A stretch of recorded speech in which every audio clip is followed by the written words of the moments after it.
अस्सलाम वालेकुम। उम्मीद है कि आप सब लोग खैरियत से होंगे। ये तस्वीर आप सामने देखें, ये भारत की एक बड़ी सियासी जमात ने ये तस्वीर शेयर की है। इससे आप अंदाजा लगा सकते हैं कि पाकिस्तान की सियासत में अगर कोई इस वक्त रेलेवेंट है तो वो इमरान खान है। इस तस्वीर के पीछे क्या चक्कर है, किसने शेयर किया है, वो भी आपके साथ मैं शेयर करूंगा। उसके अलावा भारत के आर्मी चीफ भाग के पहुंचे हैं जनाब अपने वजीर दिफा के घर, किस गाड़ी पे आए हैं वो, उस पर ज्यादा बहस हो रही है, वो भी आपसे शेयर करेंगे। कुछ मजीद खबरें कोशिश होगी कि वो भी शेयर की जाएं। ये तस्वीर दोबारा आप देखें, मोदी साहब जनाब इमरान खान साहब का उन्होंने हाथ या कांधा पकड़ा हुआ है। अब इमरान खान तो इस वक्त पाकिस्तान की जेल में है, मोदी तो हाथ में हाथ डाल के यहाँ पे शादियां भी अटेंड करके गया है। लेकिन भारत की जमात, सबसे बड़ी जमात कांग्रेस ने, कांग्रेस केरला जो उनका ऑफिशियल ट्विटर अकाउंट है, और इस अकाउंट को जनाब बड़ी बड़ी उनकी शख्सियात फॉलो कर रही हैं। प्रियंका गांधी साहिबा भी इसको फॉलो कर रही हैं, राजीव गांधी की साहबजादी प्रियंका गांधी साहिबा भी इसको फॉलो कर रही हैं। तो ये ऑफिशियल ट्विटर अकाउंट है कांग्रेस केरला का, और उन्होंने उधर एक तस्वीर शेयर की है कि मोदी साहब जनाब कंधे पे हाथ रख के खड़े हैं इमरान खान साहब के। इमरान खान साहब किसी कुर्सी पे बैठे हैं और कांग्रेस ने ऊपर लिखा है पुराना नाता है भाई। यानी वो कांग्रेस वाले मियां साहब के साथ भी तो तस्वीर शेयर कर सकते थे ना। मियां साहब के घर शादी पे आए थे मोदी जी और हाथ में हाथ पकड़ के चले थे साथ, वो तस्वीर भी शेयर कर सकते थे। लेकिन उनको पता है कि पाकिस्तान की सियासत में अगर कोई रेलेवेंट है या फिर अगर कोई भारत मुखालिफ सियासतदान है जो खुल के भारत के ऊपर तनकीद करता है, पाकिस्तान का मुकदमा लड़ता है, पाकिस्तान फर्स्ट कहता है, मोदी का नाम लेके तनकीद करता है, वो तो इमरान खान है। और इस चीज को वो अपने पॉलिटिकल कैपिटल के लिए इस्तेमाल करते हैं। देखिए जी, इमरान खान बड़ा हमारा मुखालिफ है, लेकिन इस तस्वीर को देख के आप अंदाजा लगा सकते हैं कि यहां पे जब अक्सर ये कहा जाता है कि जनाब हमारे हुक्मरान इररेलेवेंट हैं, फलाना शेर इररेलेवेंट है और फलाना ये इररेलेवेंट है, तो यहां पे कुछ दानिशवरों को वो बात समझ नहीं आती और वो बात हजम नहीं होती। इस तस्वीर से आप अंदाजा लगा सकते हैं कि आज जब पाकिस्तान के साथ इस तरह का माहौल है, इस जगह पे उन्होंने किसी हुक्मरान की तस्वीर नहीं लगाई, उन्होंने उसकी तस्वीर लगाई है जो पाकिस्तान की जेल में बैठा है, जिसकी तस्वीर पाकिस्तान के मीडिया पे नहीं आ सकती, जिसकी तस्वीर जो है वो कोई इस तरह नहीं ले सकता क्योंकि वो किसी अदालत में उनको पेश नहीं किया जा रहा। वो सारी अदालतें सब कुछ जो है वो जेल के अंदर लग रही हैं। लेकिन उसके बावजूद जब कोई शख्स रेलेवेंट होता है तो फिर वो ऐसे होता है सियासी तौर पे कि भारत वाले भी अगर आज किसी पे उन्होंने तनकीद करनी है, एक दूसरे के खिलाफ पॉलिटिकल पॉइंट स्कोरिंग करनी है, तो वो किसी और के साथ तस्वीर शेयर नहीं कर रहे, वो इमरान खान के साथ तस्वीर शेयर करके एक दूसरे के ऊपर तनकीद कर रहे हैं। एक तरफ भारत की सियासी जमातें इमरान खान साहब की तस्वीरें शेयर करके एक दूसरे के ऊपर तानाजानी कर रही हैं, दूसरी जानिब जहां पे भी सियासत हो रही हो पाकिस्तान के अंदर, उसमें इमरान खान साहब का नाम तो आता है। जुल्फकार अली भुट्टो जूनियर जो है वो एक पब्लिक रैली से खिताब कर रहे थे और वहां पे पिंडाल में उन्होंने कहा कि मैं इमरान खान हूं और इमरान खान हमारा है।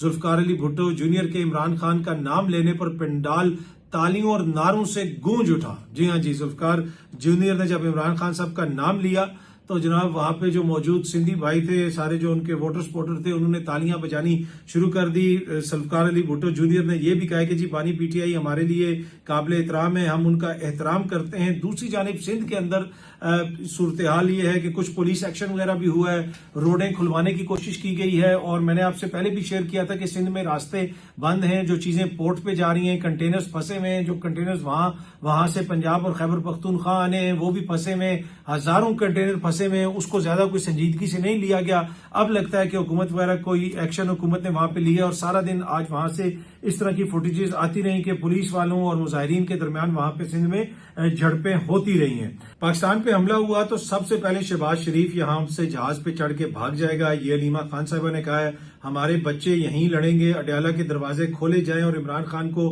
रिहा किया जाए।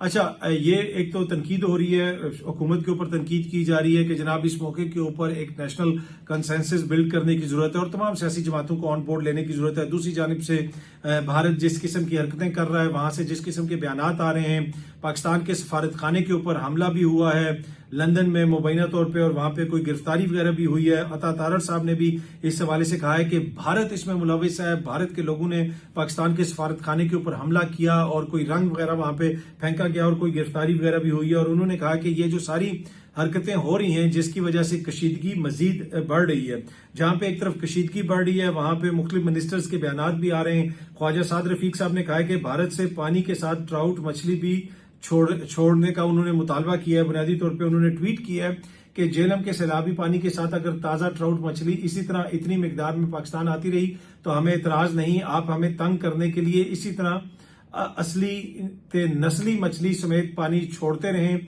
कोई बात नहीं, हमसाये के बड़े हकूक होते हैं। अब एक तरफ जहां पे भारत जो है वो जिस किस्म की बातें कर रहा है, जिस किस्म के इल्जाम पाकिस्तान पे ऊपर लगा रहा है, दूसरी जानिब पाकिस्तान के वुज़रा और बड़ी बड़ी जो हुक्मरान जमात की सियासी शख्सियात हैं उनके कुछ गैर संजीदा बयानात के ऊपर, ट्वीट्स के ऊपर तनकीद भी हो रही है। जिस तरह ख्वाजा आसिफ साहब ने उस दिन एक अहम प्रेस कॉन्फ्रेंस के अंदर जहां पे हम भारत को जवाब दे रहे थे, उन्होंने जो उधर जुगते मारी उसके ऊपर बहुत ज्यादा तनकीद हुई। फिर उन्होंने जो स्काई न्यूज को इंटरव्यू दिया और उसमें कहा कि जी वो जो दहशतगर्दों को हम ट्रेनिंग देते थे मुबैना तौर पे, वो तो हम बुनियादी तौर पे गंदा काम करते थे, मगरिब का, अमेरिका का और बरतानिया का। तो एक तरह से उसको एडमिट किया। अब इसके ऊपर बहुत ज्यादा तनकीद हो रही है। ये आज तक हमने नहीं सुना कि कोई छोटा सा भी मुल्क ये कहे कि जनाब हम किसी और की प्रॉक्सी हैं या किसी और के कहने के ऊपर हम दहशतगर्दों की तरबियत करते थे या दहशतगर्दों को ट्रेन करते थे। कभी किसी ने नहीं कहा, लेकिन उन्होंने ये कह दिया। और इसके ऊपर लोग ये भी क्वेश्चन कर रहे हैं कि यही बात अगर पीटीआई के किसी बंदे ने कही होती या किसी और सहाफी ने या किसी और बंदे ने कही होती तो क्या उसके ऊपर तनकीद ना होती? बहुत उसके ऊपर तनकीद होनी थी। लेकिन मुल्क के वजीर दिफा की जानिब से ऐसा गैर जिम्मेदाराना बयान इस मौके के ऊपर आना चाहिए था। जब आप इंटरनेशनल मीडिया पे जाते हैं तो आपको बहुत सारी चीजों का ख्याल करना पड़ता है, देखना पड़ता है। और इसी जानिब जो है वो श्री मजारी साहिबा ने भी ध्यान करवाया, उन्होंने भी इसके ऊपर बात की कि पाकिस्तान की सतह इस हद तक गिर चुकी है कि इसके वजीर दिफा ने एक जानिबदार एंकर के इल्जाम के जवाब में ये बेहुदा बात कह दी कि पाकिस्तान तो सिर्फ अमेरिका का गंदा काम कर रहा था, उसने पाकिस्तान को वो नुकसान पहुंचाया जो कोई दुश्मन भी ना पहुंचा सकता था। एक बदतमीज भोंडा औरत दुश्मन, क्या इसे रियासत मुखालिफ सरगर्मियों का मुजरिम नहीं ठहराना चाहिए? ये श्री मजारी साहिबा ने कहा है कि जनाब अगर उस एंकर ने ऐसा बेहुदा सवाल किया था, वो जानिबदार सवाल किया था और मगरिब अक्सर पाकिस्तान पे ऐसे इल्जाम लगाता है, तो कोई राइट माइंडेड बंदा सोच सकता है कि मुल्क का अपना वजीर दिफा कहेगा हाँ जी हम तो किसी के कहने पे कहते थे, बल्कि आपके कहने पे कहते थे, मगरिब के कहने पे हम ये सब कुछ करते थे? तो कोई सोच नहीं सकता। लेकिन उन्होंने जो बयान दिया, ये बयान आने वाले वक्तों में दोबारा चलाया जाएगा। ये नहीं होता कि आजकल के दौर में आपने एक बयान दे दिया तो खत्म हो गया। नहीं जी, ये क्लिप मौजूद रहेगा और उसमें वो अक्सर जगहों पे फिर वो इस्तेमाल भी करेंगे। ये देखें जी, पाकिस्तान के वजीर दिफा ने तो खुद इस हवाले से कहा था कि हम ये सब कुछ करते रहे, तो लिहाजा अगर वो माजी में करते थे तो फिर वो क्या अभी नहीं कर रहे? इस किस्म के वो इल्जाम तो लगाएंगे। एनीवे, भारत तो बहुत सारे इल्जाम लगा रहा है पाकिस्तान के ऊपर। जो लंदन में मुजाहरा किया भारतीय शहरियों ने पाकिस्तान के सफारत खाने के बाहर, वहां पे एक अंकल जी थे, उन्होंने पानी की बोतल उठाई हुई थी और इंतहाई वो घटिया सी हरकतें कर रहे थे कि वो लगता है कि 3-4 ब्रेन सेल ही उनके काम कर रहे थे ना। वो इंतहाई, जिसे आप कह सकते हैं ना, वो कम अकल टाइप हरकतें या बिल्कुल लो IQ वाली सतही किस्म की पानी की बोतल पकड़ के अजीब सी हरकतें कर रहे थे। तो जनाब बीजेपी जो केरला है, उन्होंने उस बंदे की वो तस्वीर AI बना के एक तस्वीर वो शेयर की हुई है, not all heroes wear caps. उन्होंने उसको भी हीरो बना दिया है। तो हीरोज की इतनी कमी है वहां पे कि कभी अभिनंदन को इतना बड़ा वो दे दिया जाता है, कभी किसको अवार्ड दे दिया जाता है। अब उन्होंने इस चवल को जो है वो हीरो बना दिया कि जी ये हमारे बहुत बड़े जो है वो हीरो हैं। अब ये उनके हीरो हैं तो मुझे इनको चवल नहीं कहना चाहिए था, मैं अपने अल्फाज वापस लेता हूं। तो जनाब ये मोदी जी के जो है नए हीरो हैं। मुझे लगता है कि अगली दफा अभिनंदन के साथ इनको भी उन्होंने कोई वीर चक्रा या कुछ दे देना, कोई बड़ा तमगा इन मोअज़्ज़ज़ शख्सियत को भी उन्होंने दे देना। और वो अब जाके देखें उस वीडियो में वो क्या फजूल हरकत कर रहे थे और पानी की बोतल उठा के। अब इससे इनकी जहालत का अंदाजा लगाएं, ये समझ रहे हैं कि पानी खत्म हो गया, वो कोई नलका लगा हुआ है और मोदी उठ के सुबह ऐसे ऐसे करता है और कल से वो गेड़ा नहीं मारेगा, नलका को पंप नहीं करेगा तो पाकिस्तान में पानी नहीं आएगा। इतनी जहालत का आप अंदाजा लगा लें कि जब इस हद तक जहालत हो तो फिर आप उसका कैसे मुकाबला करें और उसको कैसे काउंटर करें। पर एनीवे, आप खिते के अंदर रहते हैं तो आपको ये करना तो पड़ेगा, इससे डील तो करना पड़ेगा। अच्छा, अब भारत के आर्मी चीफ जो हैं वो पहुंचे हैं जनाब। किधर पहुंचे हैं? वो वजीर दिफा के घर पहुंचे हैं, अपनी सरकारी गाड़ी में पहुंचे हैं। आने वाले दिनों में क्या हो सकता है, किस किस्म का कोई एक्शन लिया जा सकता है, वो सारी चीजें वहां पे डिस्कस होंगी। लेकिन मेन चीज जो इस वक्त डिस्कस हो रही है कि भारतीय आर्मी चीफ जो है पहुंचे हैं सुजुकी गाड़ी में। जी हाँ जी, 4 स्टार भारतीय जनरल सुजुकी गाड़ी में। भारत की इकोनॉमी, भारत का पैसा, भारत के फॉरेन रिजर्व और जनाब ना कोई लंबे चौड़े प्रोटोकॉल, वो सुजुकी गाड़ी में कोई काले शीशे नहीं है, सामने नजर आ रहा है जनाब वो वहां पे पहुंचा है भारत का आर्मी चीफ। तो इसके ऊपर जो है वो सोशल मीडिया सार्फिन जो है वो ट्वीट्स भी कर रहे हैं। इकरार उल हसन साहब जो सीनियर सहाफी हैं, उन्होंने भी ये क्वेश्चन उठाया हुआ है कि ये देखें जनाब, इनका जो आर्मी चीफ किस तरह आया है, सुजुकी गाड़ी में आया है, कोई काले शीशे नहीं है, कुछ नहीं। और ये वीडियो भी उन्होंने इकरारुल हसन साहब ने शेयर की हुई है। इंपॉर्टेंट क्वेश्चन है, जब भारत के अंदर बहुत सारे क्वेश्चन उठते हैं मोदी के कश्मीर पॉलिसी के हवाले से, दीगर चीजों के हवाले से, तो उसको हम शेयर भी करते हैं, उस पर बात भी करते हैं। तो बहुत सारे क्वेश्चन पाकिस्तान के हवाले से भी उठते हैं और उठने भी चाहिए कि यहाँ पे तो हुकूमत रोज बताती है जनाब कि वो डीपीओज के लिए गाड़ियां आ रही हैं, पुलिस वालों के लिए गाड़ियां ली जा रही हैं, इतने जो है डबल कैबिन जो है वो एसी डीसी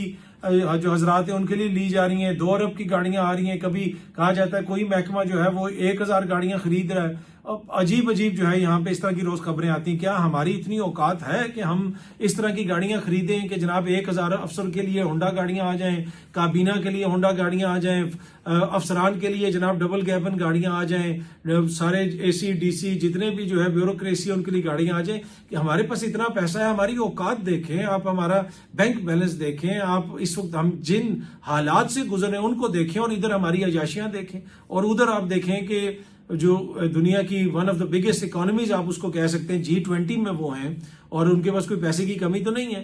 तो वो अगर सुजुकी गाड़ी में उनका जो है बड़े अफसर फिर सकते हैं, और आम उनका जो अफसर है उसको कौन सी गाड़ी मिलती है? वहां पे किसके पास होते हैं ये ट्विन कैबन्स या फिर प्राडोज या फॉर्चुनर्स? यहाँ पे तो पुलिस वाले भी फॉर्चुनर्स में फिर रहे होते हैं, डीपीओ साहब जा रहे हैं, फलाना जा रहा है, एसी साहब जा रहे हैं, डीसी साहब जा रहे हैं, जज साहब जा रहे हैं, जनरल साहब जा रहे हैं, जनाब वो एसपी साहब जा रहे हैं। तो ये सारे खर्चे हमें कम करने पड़ेंगे अगर हमने आगे बढ़ना है। अवाम का पैसा जो है वो इस बेदरेग तरीके से हम लोग इस्तेमाल करते हैं कि जैसे वो कभी खत्म नहीं होगा। और फिर होता क्या है, पूरी दुनिया से कर्जे लेके, कभी इससे मांग के कभी उससे मांग के, ऐसी अयाशियां। तो मेरे ख्याल में कुछ चीजें जो उनकी बेहतर हैं उसे हमें सीखना चाहिए कि उनका जो प्रोटोकॉल कल्चर हमसे कम है, तो वो अगर बेहतर चीज है तो हमें भी उससे कोई सबक लेना चाहिए। मगरिब से तो हमने सबक लिया नहीं।